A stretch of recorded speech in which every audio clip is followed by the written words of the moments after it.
Et dans cette ambiance de campagne électorale mouvementée, Kamala Harris a vivement répliqué aujourd'hui à Donald Trump sur les droits des femmes et l'avortement, thème crucial d'une campagne présidentielle américaine ultra tendue et pour laquelle les deux rivaux mettent le cap à l'ouest du pays. Depuis Madison, dans le Wisconsin, la candidate démocrate a dénoncé des remarques qu'elle a qualifiées, je cite, de très insultantes.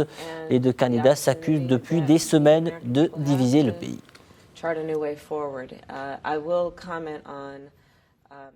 De son côté, Donald Trump a prévu un entretien avec le commentateur de droite radicale Tucker Carlson en Arizona et un rassemblement dans le Nevada voisin, en Arizona frontalier du Mexique. Le tribun populiste à la rhétorique de plus en plus autoritaire et d'extrême droite devrait promettre à nouveau de mettre fin, je cite, à une invasion de millions d'immigrés d'Amérique latine et d'Afrique. Fin de citation.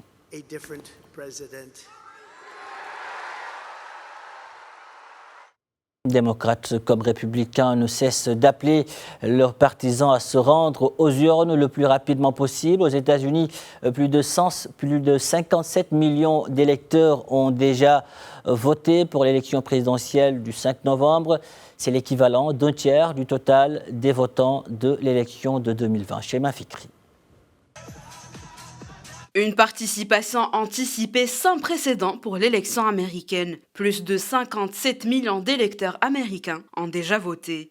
Un chiffre qui alimente les espoirs des deux camps, mais s'il reste difficile à interpréter. À quelques jours du scrutin, démocrates comme républicains ne cessent d'appeler les électeurs à se rendre aux urnes le plus rapidement possible.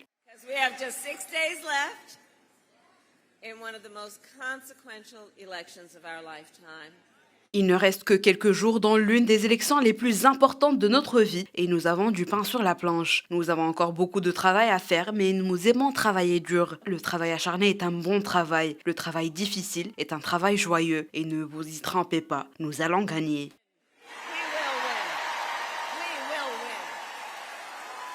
Du côté des démocrates, le président Joe Biden, Tim Walz, le colistier de Kamala Harris et l'ancien président Barack Obama ont mis en scène leur vote anticipé, appelant à leur tour les électeurs à faire de même.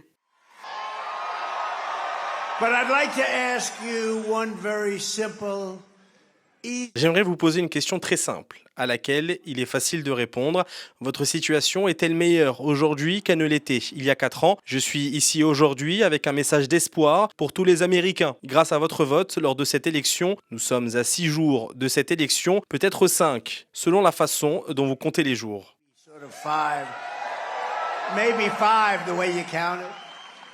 À ce stade de ces élections américaines historiques, un tiers du total des votants de l'élection de 2020 se sont déjà exprimés.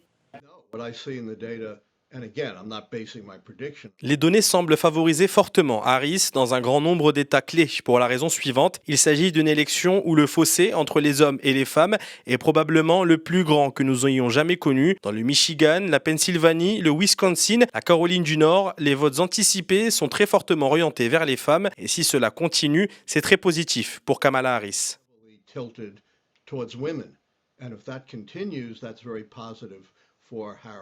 En Géorgie, plus de 3 millions de personnes ont voté, soit 45% des électeurs inscrits, un record, selon Brad Raffensperger, le secrétaire d'État républicain. Selon les chiffres compilés par le laboratoire du politologue Michael McDonald pour 6 États, soit le Colorado, la Géorgie, l'Idaho, le Michigan, la Caroline du Nord et la Virginie, les femmes représentent environ 55% du vote anticipé contre 45% pour les hommes.